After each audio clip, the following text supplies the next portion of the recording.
Curious about how to utilize AI in your business for 2024? Stay tuned. This episode of Keeping It Real is brought to you by Real Geeks. How many homes are you going to sell this year? Do you have the right tools? Is your website turning soft leads into interested buyers? Are you spending money on leads that aren't converting? Well, Real Geeks is your solution. Find out why agents across the country choose Real Geeks as their technology partner. Real Geeks was created by an agent for agents. They pride themselves on delivering a sales and marketing solution so that you can easily generate more business. Their agent websites are fast and built for lead conversion with a smooth search experience for your visitors. Real Geeks also includes an easy-to-use agent CRM. So once a lead signs up on your website, you can track their interest and have great follow-up conversations. Real Geeks is loaded with a ton of marketing tools to nurture your leads and increase brand awareness. Visit realgeeks.com/keepingitrealpod and find out why realtors come to Real Geeks to generate more business. Again, visit realgeeks.com/keepingitrealpod. And now, on to our show.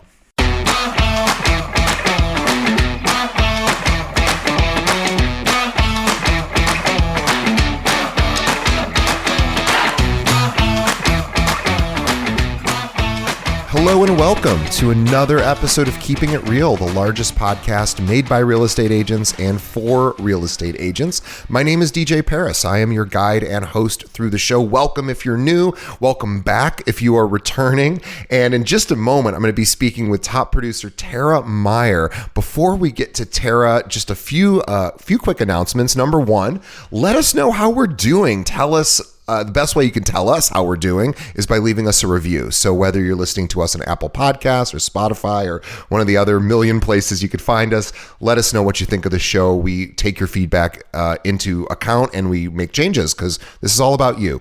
And one way you can help us in addition to that is also by telling a friend. Think of another realtor that could benefit from, well, you're about to hear an amazing conversation with Tara, and send it over to somebody because everybody needs to know about AI, and we're going to be talking about that a lot today, and also online presence and how to build your brand via social. So we're going to talk about all of that stuff. So please tell a friend and also support our sponsors. That's the last thing. They're the ones who pay the bills. They keep our show rolling, and we love our sponsors. Please love them back. Check out their products and services. Give them a try. I promise you won't be disappointed. But all right, guys, enough pitching from me. Let's get to the main event. My conversation with the great Tara Meier.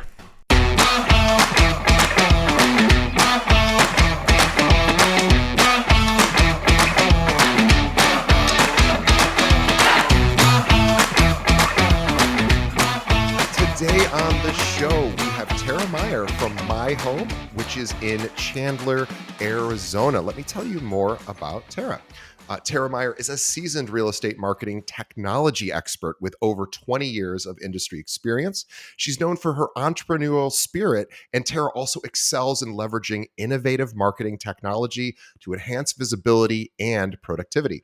Now, as a coach and consultant, she specializes in brand and identity development, online presence and reputation management, and social media strategy. Tara's expertise extends to AI and automation. That's what everybody's wanting to learn about. We're going to talk about that today. Also, digital advertising, CRM implementation, and transaction management systems. Her focus is on driving growth and efficiency for real estate professionals through cutting-edge strategies and tools. We're going to have such a fun conversation today with Tara. But before we do, I want everybody to follow her on Instagram. We have a link to this in the show notes, but it's _Tara, Tara, Meier, Meier _.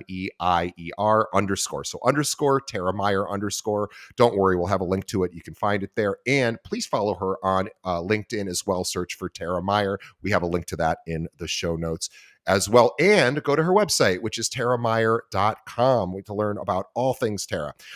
Tara, welcome to the show. Thank you. Thanks for having me. I have to say, my very first real girlfriend in life was named Tara. And so, and I haven't thought of that name in a very, very long time. So I'm having these weird flashbacks to my early 20s of going, this painful relationship that was a million years ago. And actually, she's a lovely person. Everybody's first relationship was terrible, I think. So, but it is funny.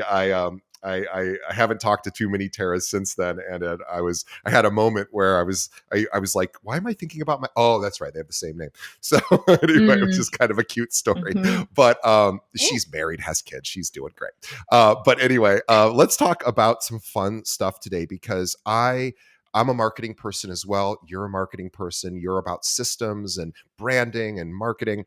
And we're going to talk about all that fun stuff as opposed to just how'd you grow your business, which is what I do on every other episode, which is really fun and exciting too. But people really want to hear about systems and marketing. So let's Hmm. talk about that. But before we do, I do want to find out how you got into the business. How did you start in real estate and why? Yeah. So in 2002, I found myself at the front desk of a title insurance company. I spent 10 years at First American Title, kind of doing various positions. Grew from, like I said, a receptionist. I did escrow disbursements, some signings, and finished off as an examiner on the title side. Shortly after that, I was recruited by an agent who liked my title background. He was focused primarily in REO at that time, so that was around 2010. And I, helped him with. I mean, he was a one man show running 30 to 50 REO dispositions at one time. So it was all things vendor management and cash for keys and some of those not so sexy things. And then from there, I transitioned. I got my license in Arizona in 2012. I was a successful agent. I think I did roughly around 150 transactions between 2012 to 2019 when I also got my broker's license. And then I quickly decided I wanted to pivot and do something new. And so I went into prop tech, where I was a supervisor and a program manager for Zillow offers. And, Yeah, I learned all things, scaling and how to, operate with manage people as well as work with some of the most top producing agents in the Western United States that were affiliated with Zillow offers at that time. sure. They unfortunately went through a wind down, which everybody knows Is about. that true? I didn't Um, hear. No, I'm kidding. you didn't hear We about all know that. Zillow offers is no more. Yeah, By the way, yeah, I know a lot of people have strong feelings about Zillow in general. I do not yes. have those same strong feelings. I am a big fan of tech companies. Zillow, I don't. Will they ultimately try to replace agents? I guess they say they won't, but regardless, I think Zillow really does act to really help agents more than. And I know that not everyone agrees with that, but I am a fan of Zillow. Actually, they used to be a sponsor of my show, and I used to have them on the show all the time. So I'm a big fan. Hmm. Yeah, it was a great company to work for. I learned a lot about culture and just like how to operate in a high capacity. So I really valued my time there. It was unfortunate that it ended, but that's things happen for a reason. So It was after just that, bad timing. Not you, but yeah, it was just timing with the market and everything, and it wasn't the only company like that to go or division of a company like that to go under. Pretty much most of them did, so it wasn't exclusive yeah. to Zillow. But so you pivoted, you were doing that, and then that ended, and then where'd you go from there? Hmm. Yeah, so then I was picked up by another prop tech company actually called Orchard, and I was the general manager and launched the Phoenix market here. And they also went through a wind down, so I was there for about a year and a half. So my tenure in prop tech lasted about 4 years, and then I was like, okay, I need to do something different. Maybe I just need to go back into real estate. And so I was kind of playing with that and trying to relaunch my indie career at the worst time probably possible, while we were kind of going through these high interest rates and everything of 2022 and 2023. And then I was actually approached by, or I, followed a friend of mine, Aaron Lacey, who's also an MTD for My Home. And he had, kind of sent out an SOS, like, I'm looking for somebody who's really into marketing and can help me kind of grow what I'm doing here. And so I, reached out to him, was like, wow, this sounds really fun. And I don't know if I have like the chops for it, but I'm willing to give it a try. And it just made sense because it was like even throughout my entire like real estate career, that was the thing that I focused on the most was the marketing technology piece. I was Yeah. in charge of doing the websites. I was in charge of doing all of the lead gen, of setting up our online presence, of doing all of these things. And so I have a knack for it and a passion for helping others. And I'm also this is kind of side hustle, but I'm also a CrossFit coach. And so Ah, I yeah, so I love helping people, like just lifting them up and helping them navigate, complex things, whether that's, how to do a snatch or a clean and jerk, or navigating how to figure out how to put together a Facebook post. So I I have sorry, one go ahead. CrossFit question for you. I don't know that this is a Yeah. CrossFit move necessarily, but in fact, it's funny. I was telling Tara, I go, I have to leave at 2 o'clock, and the reason I have to leave is I have a personal training session, not Oh, CrossFit, but I do like a weightlifter workout. But what I was going to ask you, because I've only seen CrossFit people do this, and for everyone else who's listening, like, shut up, get to the real estate stuff. But I just want to ask one quick question: Is can you do a muscle up? Is that a? Do you know what a muscle up is? Those are I sure do. insane. You can do Yep. one? Oh yeah, I can do them on the rings and I can do them on the bar. So either Okay, one. so I want everybody to know what Tara just said means she is the strongest person to have ever been on this podcast, because she will tell you it is one of the hardest things you can possibly do as an exercise. And literally, I've had on NFL football players on the show that cannot do that. So that is incredible. So you are a Woo! very fit person. That is incredible. Bona fide athlete, yes. Yes. Oh my gosh, that is amazing. And guys, if you don't know what that is, Google muscle up. It doesn't look as hard. Just give it a try. And if you could even anyway, all right, let's get to the fun Yeah, stuff. But yeah. the reason I'm saying this is my trainer just did her first muscle up ever. It took her a year to get there. So and she's like the strongest person I know. So that's really, really impressive. So discipline is Awesome. not a problem for you, is what I'm guessing. No, it is not a problem. I love trying to figure things out, whether it be, a muscle up or walking on my hands, or, how to get somebody to look at my website. So Let's start with online presence. So realtors, I agree. Most of them have little to no online presence, with the exception of, hey, I just sold this home, or I just listed this property, and I'm going to throw a pretty boring post on Facebook or Instagram. Um, that's usually about it. And let's Mhm. talk about what agents can do in 2024 to really provide value to their followers on social media. Because, and I want to get your opinion on this, I believe the best way to really garner interest is to, you know, provide some sort of content that isn't all just about look at how great I am, but more about here's some maybe questions or some answers to questions that you, Mr. and Mrs. Follower, might have, or here's some content that you just would find interesting. So I'd love to get your overall philosophy on online, branding, especially with social media. Oh gosh, yeah. So much to talk about there. So first and foremost, so my online presence is probably the most important thing that a real estate agent can do. I mean, 90% of people are going online and Googling you, whether you are a referral or whether they see a postcard come in the mail. They're going to be Googling you. They're going to be checking out who you are, what you stand for, what your online, marketing looks like, before they decide to pick up the phone and call you. And And by the so way, this, also your friends are going to do the same thing. So don't yes, assume that just because you work a referral based business, meaning your clients refer or it's your sphere of influence, those people are also going to search you. yeah, yeah, and that's a common misconception right now is that referrals will just pick up the phone and call, and that was maybe true 5 years ago. Now, on average, it's taking them 2 to 3 weeks of research before they actually Sure. decide to pick up the phone and call.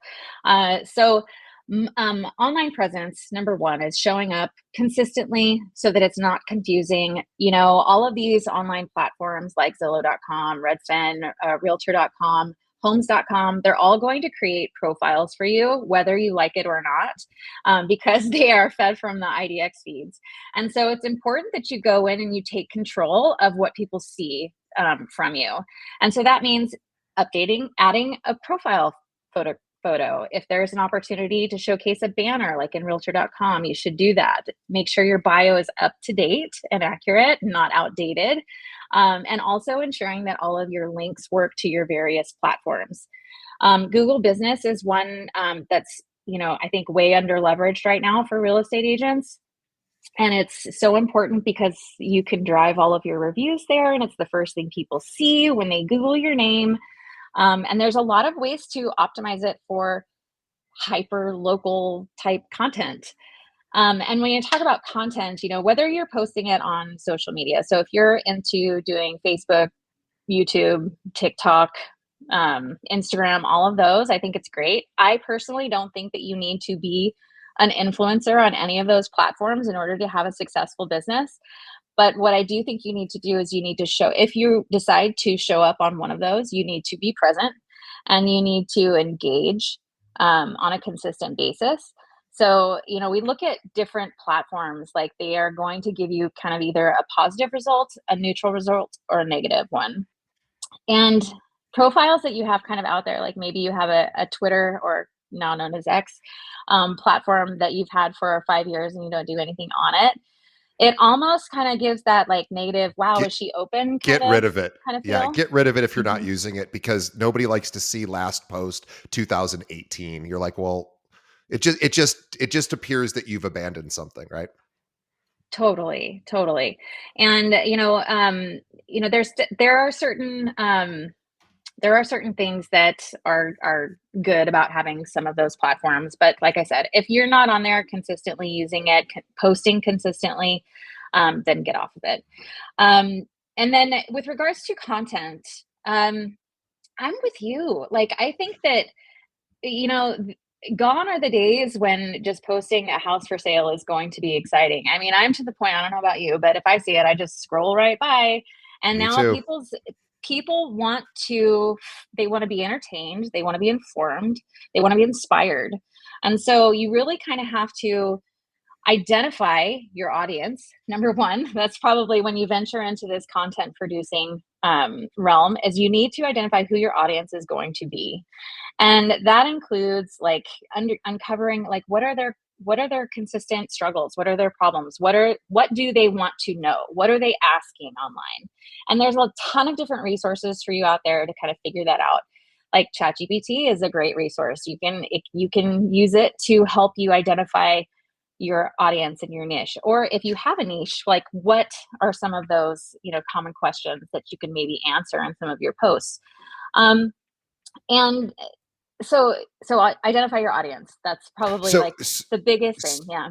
yeah, so I just jumping in just because you said a lot of really great stuff there. So here's what, guys, if you're like, well, I sort of don't know my audience, what my target audience is. Well, think about, if you've worked with clients in the past, who did you enjoy working with the most? Was it a certain demographic, maybe an age range, maybe a certain type of buyer or seller first time versus maybe an investor, or whatever you enjoyed, and you can literally then type that into ChatGPT. For if you wanted to work with first-time home buyers, for example, and I would want to know what's the average age of a first-time home buyer. Okay, well, that you can ask ChatGPT that, and then I would say, hey, ChatGPT, give me 10 common concerns that a first-time home buyer has, or here 20 questions that a first-time home buyer may have, or what might a first-time home buyer be searching for on Google or Facebook or Instagram or YouTube. You can literally just ask these questions to ChatGPT, and it won't always be perfect answers, but you will get a lot of good data that way. A ton of good data. And I would say, don't be afraid to reiterate on your question, the original question that you asked, because so many people I hear, like, yeah, I asked it a couple of questions and it kind of came back with gibberish. Like, you have to, there's a science and an art to the prompt. You have to tell it who you are. So I'm a real estate agent in this specific area. I want to know you know, what first time home buyers are struggling with in the Phoenix area. So, and then give me 10 ideas for content to use on social media. So you have to be very specific. Otherwise it will, go off in who knows what kind of direction. Yeah, but it is really cool too, because if you think like, okay, if one of the questions comes back with ChatGPT saying, hey, neighborhood selection or suburb selection is one of the biggest challenges for new first time home buyers. Like, oh, that makes sense. Well, guess what, guys? You can now create content going, here's how people choose neighborhoods, or here's let's do a tour of a neighborhood, or the content is really endless. What you really want to find is how what really all you're doing is answering the questions first time home buyers or whatever your demographic has. Mm-hmm. Mm-hmm. And I love that when it gives you the 10 ideas and then you say, okay, I want to elaborate on number one. And then it'll give you like 10 more ideas, or you can break it up into like a script for YouTube. You can just continue to get more and more granular as you go down the chat, until you get get to the gold, I guess. And for anyone who's looking for the free version of ChatGPT, yes, you can Google it and find it. I personally, if you're not going to pay for it, you don't probably have to at this point. Down the road, yeah, there's going to be some additional functionality you won't have access to. But I personally, I never search on Bing, but Bing, Microsoft owns ChatGPT. So inside of the Bing app, they have the ChatGPT is in there, and it's pretty well updated, I think, to 2022. So it's pretty current with information, and you can literally just speak to it. So if you don't have the Bing app, download it just to use it for ChatGPT. That's a little my pro tip. Sorry, Tara, go right ahead. Awesome. No, I love it. I love it. I think that I was at the end of my, did I answer all of your questions? I think so. Yeah. So the idea is, now we're really talking about AI. I was telling this to Tara just before we started, and I'll make this very quick because this is really about Tara. But I found a really cool application for AI this weekend. I wonder what AI knows about my condo, and I just put in the building. It was built a few years ago, and it knew everything. I just wrote, "Tell me everything you know about," and I gave the address, and I go, "Oh my god." Agents could do this before every single listing they have. They just on their way, use the Bing app, talk to it, say, tell me everything you know. And let's say it comes back with nothing. Let's say it's like, I don't know anything about this home. Okay, fine. Then say, give me 5 fun facts about the neighborhood or the city or the suburb or the whatever. You can use it to get information that, or give me things first time home buyers in this neighborhood might be curious about, or, where's the nearest grocery store, things like that. You can get really you could just ask it things that you can then use in your conversations. Oh, no, I love that. One of my favorite features of ChatGPT, I actually have the paid version just because I Yeah. do a lot of training on it. But with the $20 a month version, you get an option to upload a photograph. And you can upload a photograph of the listing that you're doing, and it will give you, like, you don't just ask it for a listing description for this property that I'm uploading a photograph of, and it will give such a great description of not only the architecture, but it will also go into what is surrounding it because there is, I believe, the metadata that's attached to the photos.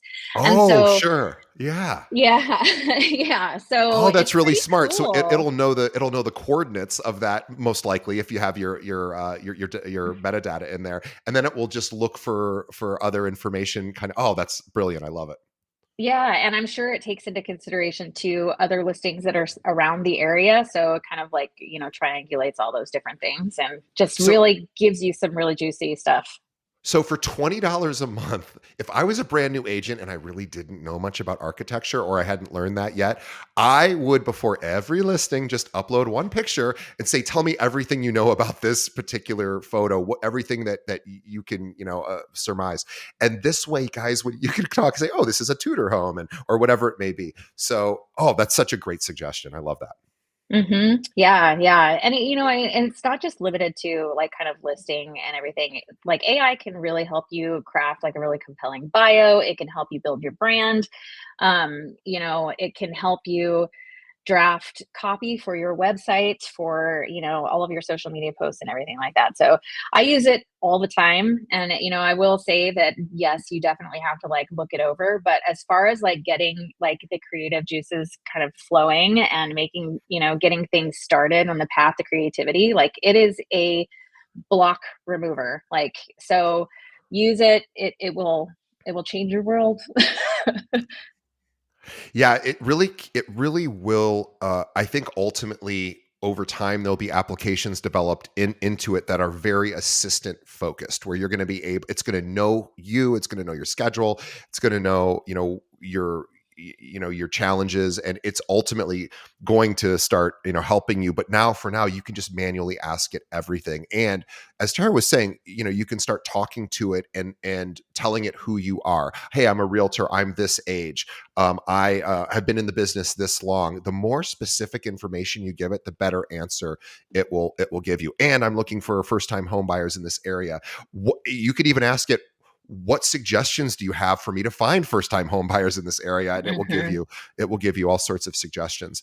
Yeah. Let's talk about I think what most agents know about AI today is listing descriptions. We know we can throw our listing description that we write into, or we don't even, and maybe AI will write it for us. But if we have one, we can have it write a more persuasive one, or, and you could even tell it to avoid fair housing violations. So you could always say, please rewrite this in a more persuasive way or more emotional way, or whatever, and please make sure to avoid fair housing violations. And it's, again, you want to double check everything, but you can add that in at the end. Yeah, for sure.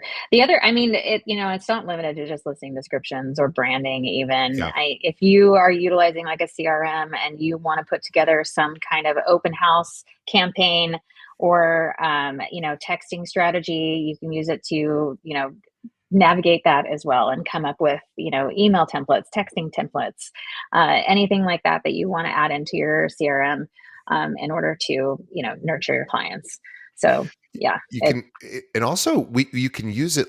I know a very popular thing for agents is doing webinars or seminars where you're, for example, hey, I'm going to help you buy your first home, or from renting to buying, why you would consider that, or investing in real estate, or whatever the particular topic might be.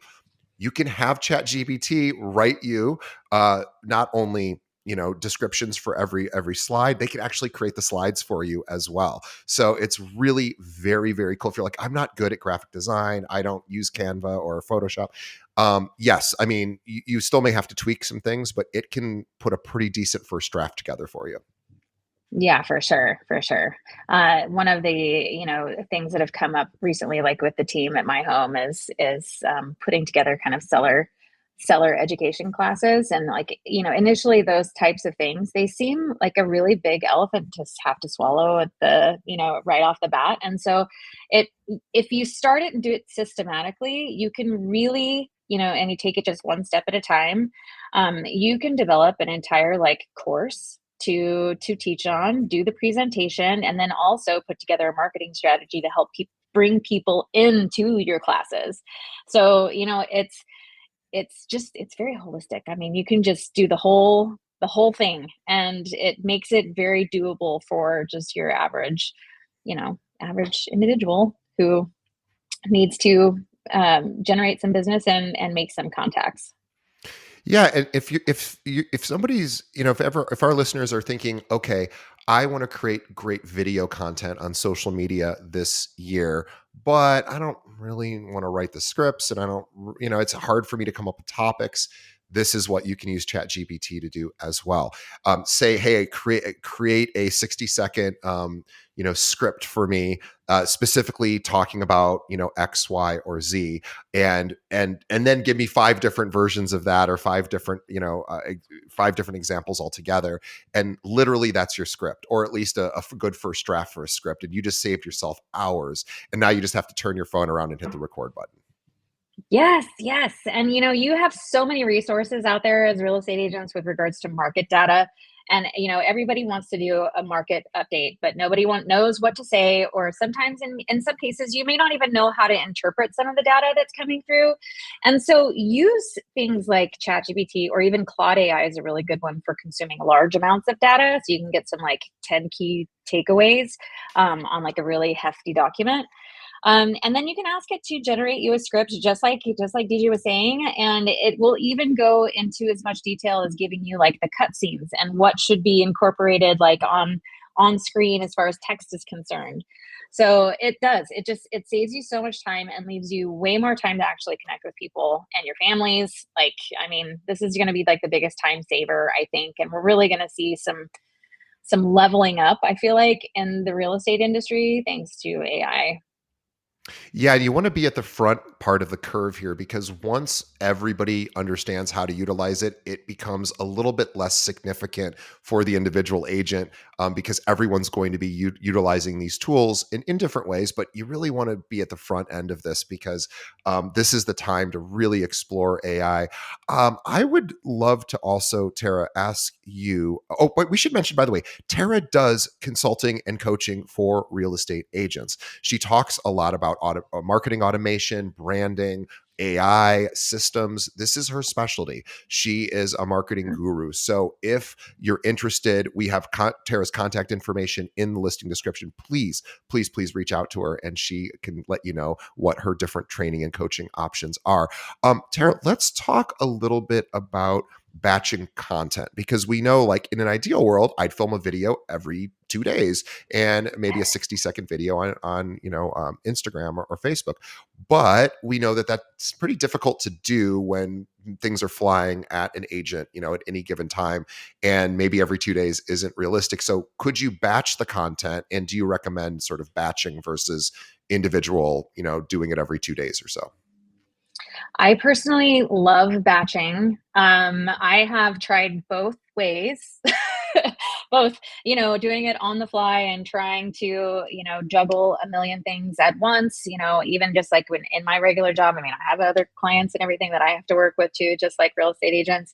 And I have to set aside like 2 to 3 hours a week for planning and and recording. So I may have a day where I do just kind of like the plan. I find my audio, I do, kind of all of the background, write out my caption and do my hashtags. And then I have another day where it may just be super simple. And then the recording is just like one and done. And I'm scheduled and I'm done for the week. I love that. It makes my week so much less stressful. And so if you can do that, I highly suggest it. You can use anything from, Google Sheets to organize kind of your plan for the week, to tools like Trello or Asana. Both of those are very easy to use and free. Actually, all of those are easy to use and free. I personally like Asana. I've tried everything else, and that's the one that kind of works best for me and for what I need. And it really just takes a lot of the pressure off of the posting piece too, because I mean, how many times have you gotten to a point where you're like, oh, I'm going to do this reel and, and okay, maybe I don't want to post it after all, or I'll post it and then you delete it because you're like, oh, it was really embarrassing. Or I didn't think it was going to do well. If you schedule it and then you just don't think about it and you just let it go, you know what I mean? And you just have to be okay with some are going to flop and some are not. And, and and and batching really helps, I think, not only with time saving but also with like your mindset as it pertains to getting content out. Yeah, and also too, let's remember everyone that just because you post something on social, a video, for example, a very small percentage of your audience is actually going to see it. So it's not like every single person is going to watch this video and then have a judgment about it, whether it was good or bad. It very, very small percentage. So don't worry too much about that part of it of like, oh my gosh, this isn't perfect. I don't think anyone's expecting perfection out of your content. I think what they're expecting is good quality information. Curious to get your thoughts on that. Yeah, no, I 100% agree. And, it's important to kind of come up with some guidelines for yourself with regards to what it is you're going to be posting, just to kind of keep your guardrails, your bumpers on, so to speak, so that you don't get too far off and, la la land. And it also makes it easier to plan that way, and people want information. They want to, like I was saying earlier, they want to be entertained, they want to be inspired. And so coming up with some common themes for yourself that makes sense and resonate with who you are and who you want to be as a brand is going to be an important first step, even like back when we were talking about, creating and identifying who your audience is, because you can't please everyone. And so it's important that you're talking, you have to narrow down who it is you're talking to and not care about who, like you were saying, your friends and your sphere. Yes, they might see you, but only a few of them will. And the reason that you're doing social media and, Reels or TikTok or anything like that is to reach new followers. And so you want to be speaking to them. And if you don't raise your hand and be yourself and let people know what it is you do, then they're not going to find you. So Now, it's I have a important. question about personal, revealing personal details about your own life versus just professional details, right? So we can have a brand that is exclusively, I provide great information about buying and selling homes and that real estate stuff. And I also know a lot of agents want to show parts of their personal life as well that people could find maybe interesting because it shows what that agent is passionate about. For example, you're a workout person, a CrossFit person. So I've seen agents who are CrossFit people post little quick videos of their workouts. Do you have an opinion? And again, everybody's temperature around sharing private or more personal, sort of information is different. So obviously, there's no correct answer. But what's your overall Mhm. thought on professional content versus personal content? Well, so I think a good mix is always a good idea. People, they want to know the person behind the profile. Yeah. And I think how much you share is really your choice and dependent on how comfortable you are doing that and whether that's something that you feel is important. So, I mean, I try to be a mix. I kind of think of like stories as kind of my place to engage with the people and share kind of silly memes about my husband or something like that. um, and then I tend to kind of keep my reels a mix of personal, inspirational, and business. Um, and I think, it's important to share who you are outside of business because I don't know, I built a lot of my business around CrossFit when I was actively selling. And had I not done CrossFit and not like let those people know what it was I did, then I probably wouldn't have been as successful as I was. So people like to connect with like people. So show who you are and what you do outside of just real estate. Did you end up working with CrossFit people who would be attracted to, hey, she's a CrossFit person. I saw her videos. So they would start to think, hey, she's like me. I want to work with people who are into the similar things to me. Like I imagine you probably did work with CrossFit people. I did, yeah, a lot. Mhm, Yeah, it's funny. I used to when I used to see realtors showing their workouts, I was like, I don't really get it. Like, do people really care? And then I sort of like watching people work out now. Like, I don't know why, even if it's just for a few seconds, there's something kind of inspiring about it for me to remind me to continue on my physical health journey. But also it's like, oh, that person's, really disciplined. It also, and I'm not saying everyone has to work out and film their workout videos, but whatever it is you're passionate about, any part of your life, you can feature it. And again, that might just speak to somebody who also has those same passions and is like, God, I wish I had a realtor that was into some of the same stuff that I'm into. Or I'd be mhm. more comfortable with a realtor who was into some of these, if you were like a big Harry Potter fan, I'm not, but if you were, I would be talking about, I mean, that's an old thing, but whatever a newer version of Harry It's still Potter is, very if that's big. your thing, I would talk about it all the time on social media if that was your thing, because Mhm, you're going to attract those people who have that same passion. mhm, 100%. Do you have a suggestion for a mix of personal to professional? So in other words, hey, here's some information about buying and selling homes, or I just bought, I just had a client do this or that, and here's what I got going on in my personal life. Do you have like a suggestion for a mix of maybe what percentage should be each? Yeah, I personally think that it's like, 2/3 you and 1/3 business, especially for real estate Interesting. agents. And it's more like who you are with a sprinkle of real estate kind Yeah. of in there. And if you can relate what you do on a daily basis, like maybe you're at the park working and you're like, hey, getting work done while I'm, watching my kid throw a baseball or something like that. So, there's subtle ways for you to do it on a consistent basis. It's just kind of figuring it out and making, you have to just do it. It's really the strategy. You have to just figure it out what's going to work for you, and make sure that you're paying attention to the analytics and the data that's within the system, so you can kind of see what's getting the most engagement and maybe what's not, so you can shape your content that way. Can we Can we talk a little bit about digital advertising and beyond, like we're talking about creating content? Do you have specific thoughts on agents who are thinking about doing Facebook ads or LinkedIn ads or Instagram ads? Any specific? Have you seen agents have success with that, or is that a tough mountain to climb? Just curious your thoughts. Yeah. So, Facebook ads, bulk of the population is on Facebook. I mean, it's got the biggest audience out there. And so if you are just going in and boosting posts like randomly, like you don't have any strategy behind who it is you're trying to target, I think you're pretty much like throwing spaghetti at the wall, just kind of seeing what sticks.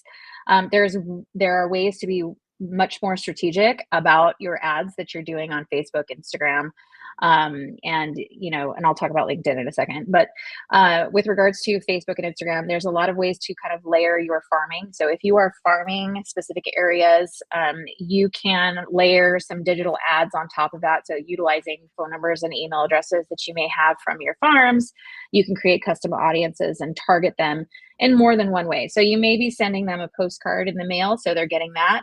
And then they're also starting to see you online. So they're like, oh my gosh, this person is everywhere. I think that that's probably the most strategic way to do any kind of Facebook or Instagram ads at this point, especially for real estate. It's just being, strategic. You could even, download your contacts from the cloud and Google, and so that way you have like your sphere and some people that maybe you've worked with in the past that you may not have contact with anymore. So Yeah, there's a lot of that, ways to do that.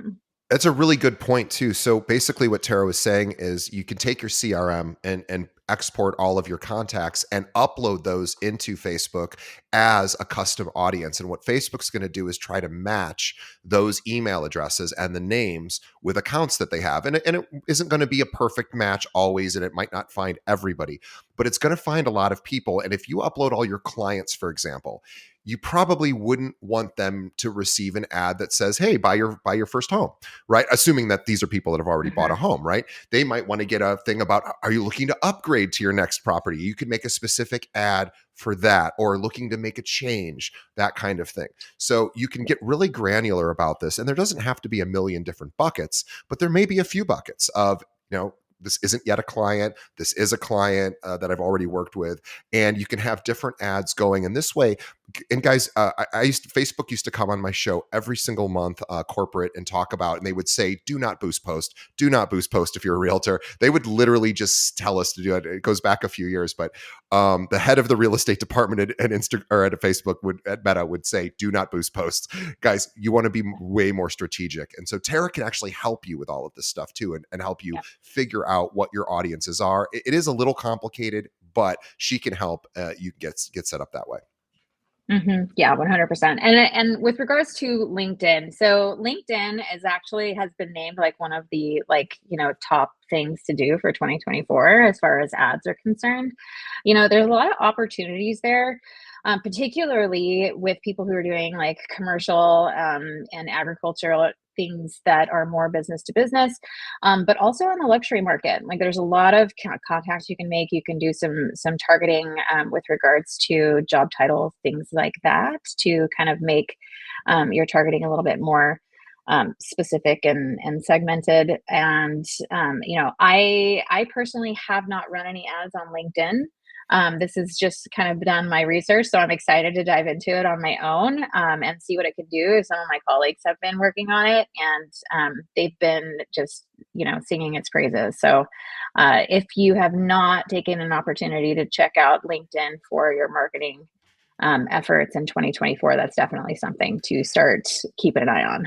And it's also the social media platform that I think realtors use the very least. It seems Yep. to be not used at all by realtors, and it is used by literally every other industry. So this is a place where I would spend a lot of time. For example, if you had a client that worked at a corporation in your local area, I would go into LinkedIn and see if I could find like the head of HR for that particular organization, if it's big enough to have that, or the owner, and say, "Hey, I just worked with one of your employees. I helped them, buy, sell, or whatever, and I would love the opportunity to come and bring lunch for the audience for the office, and reach out and do a free webinar about working with a realtor, whatever. This is Mm-hmm. what you can use LinkedIn to do, is you can actually find this information and use it in a hyper local way. So it's not just about making as many connections as you can on LinkedIn, which is great as well, or posting great content to LinkedIn, but you can actually use it for research and development to find opportunities for you to reach out to, because every corporate person I know, they use LinkedIn. They love LinkedIn. They use it. Realtors don't usually use it. So don't be fooled into thinking, oh, no one uses LinkedIn. They do. It's just realtors don't. Mm-hmm. Yeah, exactly. Yeah. I've used it more in the last like 4 years than I ever thought I would. But it's amazing the number of connections that you can make on that platform. It's great to just stay up to date on a lot of different market trends, because that's where it's a great place for you to also share your insights as far as like what you know about the market. So just be strategic about what you're sharing there, and you join groups. There's all kinds of things on there for you to participate in and engage. So Yeah, I'm a big fan. We're actually streaming live to LinkedIn right now as well. So we oh, we woohoo. streamed we streamed to all the major platforms, and that's, guys, that's kind of what you want to, again, the whole point is, should I be on Facebook, should I be on Instagram, should I be on LinkedIn, TikTok? Where is your audience hanging out? That's where you want to be. Where, and also what you enjoy. Like, if you hate LinkedIn, don't do LinkedIn. If you hate TikTok, don't be on TikTok, because it's not going to work for you as well. You want to be on something that you feel comfortable with, but also that your audience, your preferred audience, is hanging out at. How do you know where your preferred audience hangs out? Ask them. Send out a survey to all of your clients and say, hey, I'm working on my marketing strategy for next year. Just curious, where do you spend the most time? What social media channels, if any, do you spend time on? That will tell you. We found out in an organization that I help, that unrelated to real estate, that LinkedIn was the number one place. I would have never guessed that. I would have guessed Facebook, but for this organization with thousands of members, LinkedIn was the clear winner, and we wouldn't have known that had we not asked. So we put a lot of our resources into LinkedIn at that point. So great, a suggestion there is just reach out to your audience and say, hey, could you help me? I'm just curious on where you're spending a lot of time, and that'll give you some guidance.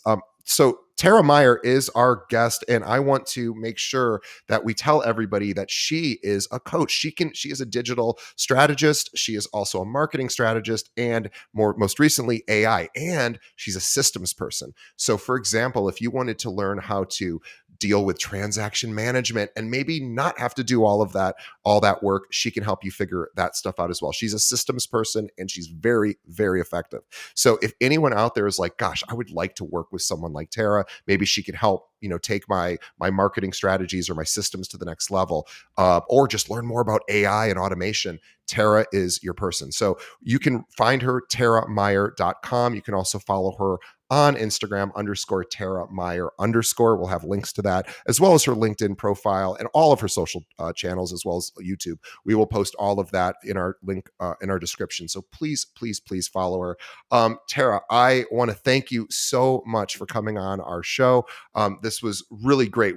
I counted 10 different suggestions that you gave throughout the interview. So guys, if you missed some of them, please go back and re-listen. And the best way you can help us is just tell a friend about the show. Tell another realtor that's struggling with, everyone's struggling right now, guys. It's just a tough time to be in real estate. So everybody needs as much help as possible. Do a good deed. Tell a fellow agent about the show. That helps us grow. Also support our sponsors and support Tara. Follow her on Instagram, LinkedIn. Reach out to her. Tell her how much you appreciated her appearance today, and also maybe reach out to her about coaching. She would love to chat with you. So guys, on behalf of the audience, Tara, thank you so much for being on our show. I know how busy you are, and thank you for spending time with us. And on behalf of Tara and myself, we want to thank the audience for sticking around to the very end. And thanks again for supporting our show and telling a friend.